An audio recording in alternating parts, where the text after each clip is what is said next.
Hello friends, this is Aarti. Welcome to my channel Sandhir counselling. थोडं observe केलं तर असं दिसतंय की 15 ते 19 ह्या एजची मुलं चुकीच्या रस्त्याला जास्त आहेत व त्यांना आपलं काय चालू आहे, भविष्य काय ह्याचा विचार सिरियसनेस दिसत नाही.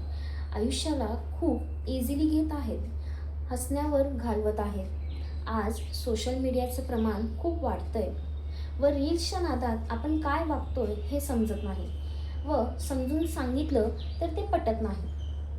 सतत फोन यूज ह्यामुळे डोळ्यांना त्रास होतो, पण हातांच्या बोटांचं काय?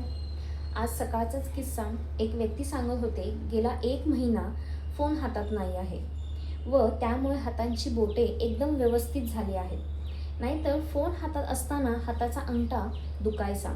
म्हणजे बघा, आपण फोन यूज किती करतो व ही मुलं सकाळी उठल्यापासून ते रात्री झोपेपर्यंत फोन व या फोनच्या नादात मध्यरात्रीचे 2-3 वाजवतात झोपायला. काही जेनझी मुलं इकडे अडकलीत तर काही करून दाखवण्यासाठी प्रयत्न करतायत. त्यामुळे मुलांना सांगणे, लक्ष देणे, काय करतायत, दिवसभर कुठे कुठे जातायत हे बघत चला.